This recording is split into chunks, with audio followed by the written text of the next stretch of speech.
नमस्कार, आप सभी का स्वागत है। आइए जानने की कोशिश करते हैं कि कल निफ्टी, बैंक निफ्टी और सेंसेक्स में हमें कहाँ पर ट्रेडेबल अपॉर्चुनिटी मिल सकती है। तो पहले आइए निफ्टी से स्टार्ट करते हैं। निफ्टी को हम एक बार मंथली चार्ट से देखना शुरू करते हैं और जानने की कोशिश करते हैं कि मंथली में इसमें किस तरह का ये दिख रहा है। ये आपका लास्ट मंथ का ओपन और लो है, ये हाई और ये क्लोजिंग है। तो फ़िलहाल के लिए जब तक पिछले मंथ का जो हाई है 26,100 का लेवल और पिछला मंथ का जो क्लोजिंग है 25,750 का लेवल, तो 25,750 के ऊपर ही हमें मार्केट 26,100 की तरफ जाता हुआ दिख सकता है। तो इसको वीकली टाइम फ्रेम पे देख के जानने की कोशिश करते हैं कि हमें कहाँ पे ट्रेडेबल अपॉर्चुनिटी मिल सकती है। जैसे कि आप देख पा रहे होंगे, पिछले 2 वीक से मार्केट एक रेंज में थी और इस रेंज का ब्रेकआउट मिला है इस बार। तो जो रेंज का ब्रेकडाउन लेवल था वो 25,700 का लेवल था और डेली बेसिस पे अगर हम देखने की कोशिश करें तो अक्टूबर महीने का जो क्लोज है, ये रहा अक्टूबर महीने का क्लोजिंग और ये रेंज का जो नेकलाइन था, जो ये एम पैटर्न का जो नेकलाइन है वो नेकलाइन सेम जगह पे निकल के आ रहा है 25,700। तो 25,700 एक इम्पॉर्टेंट रेजिस्टेंस की तरह दिख रहा है निफ्टी में। तो फ़िलहाल के लिए निफ्टी जब तक 25,700 के ऊपर नहीं निकलती है, हमें निफ्टी में ऊपर का कोई भी मोमेंटम देखने को नहीं मिल सकता है। तो छोटे टाइम फ्रेम पे देखने की कोशिश करते हैं हमें कल के दिन पे कहाँ पे ट्रेडेबल अपॉर्चुनिटी मिल सकती है। कल के दिन में अगर हमें देखा जाए तो ये 25,550 का एक स्विंग हाई है और नीचे में 25,450 का एक स्विंग लो है, जिस रेंज में मार्केट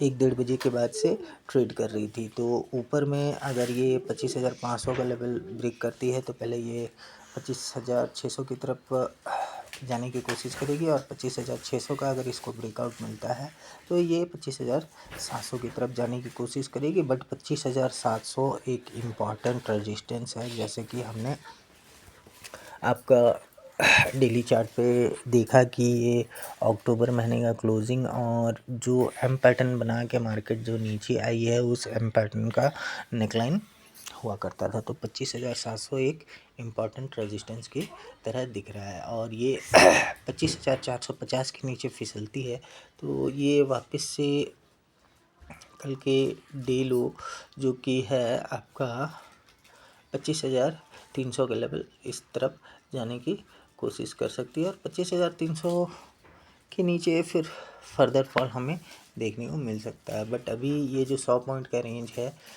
25,500 से 550 से 25,450 का लेवल, इस रेंज को हमें अवॉइड करना है। 550 के ऊपर का मोमेंटम अप टू 25,700 तक और 25,450 के नीचे वापस से 25,300 तक का लेवल हमें देखने को मिल सकता है। तो आइए निफ्टी बैंक में जानने की कोशिश करते हैं हमें कहाँ पर ट्रेडेबल अपॉर्चुनिटी मिल सकती है। सेम निफ्टी की तरह निफ्टी बैंक में भी एक रेंज में ही ये ट्रेड कर रही थी और उस रेंज का ब्रेकडाउन होते ही मार्केट में एक रिवर्सल सा आ गया और ये जो अक्टूबर महीने का क्लोजिंग है, ये अक्टूबर महीने के क्लोजिंग के ऊपर भी क्लोजिंग दिया है। तो फ़िलहाल ये भी नो ट्रेड जोन में है। ऊपर में 58,000 का लेवल जब तक ये नहीं निकालती है ऊपर और जाने का कोई संभावना नहीं दिख रहा है। तो इसे हम लोग का 15 मिनट टाइम फ्रेम पे देखने की कोशिश करते हैं। ऊपर में ये 58,000 का लेवल निकालती है तो पहले ये 58,200 की तरफ जाती हुई हमें दिखेगी, 200 250 की तरफ, और 250 का अगर ब्रेकआउट मिलता है तो ये 58,500 600 की तरफ जाती हुई दिख सकती है। और 57,700 के नीचे ये वापस से 57,500 और 57,500 के नीचे ये वापस से 57,200 57,000 की तरफ जाने की कोशिश कर सकती है। तो सेंसेक्स में भी देख लेते हैं किस तरीके का मोमेंटम हमको देखने को मिल सकता है। ये भी निफ्टी की तरह ही स्ट्रक्चर इसमें है। तो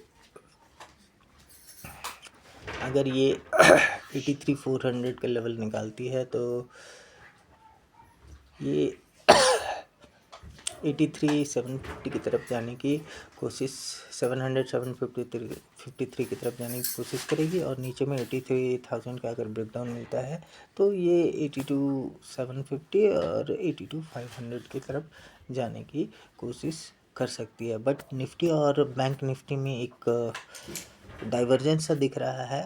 वो डाइवर्जेंस ऐसा है कि बैंक निफ्टी अपने पिछले मंथ के क्लोजिंग और हाई के बीच में फंसा हुआ है और निफ्टी पिछले मंथ के क्लोजिंग और हाई के नीचे ही ट्रेड कर रहा है। तो जब तक दोनों एक दूसरे के साथ अलाइन नहीं होते हैं तब तक हमें कोई भी एक डायरेक्शनल मूव बड़ा वाला देखने को नहीं मिल सकता है। छोटे छोटे मूव बीच में देखने को मिल सकते हैं। तो इसी निफ्टी में और बैंक निफ्टी में दोनों में रेंज के ब्रेकआउट या ब्रेकडाउन पे ही हमें ट्रेडेबल अपॉर्चुनिटी मिल सकती है।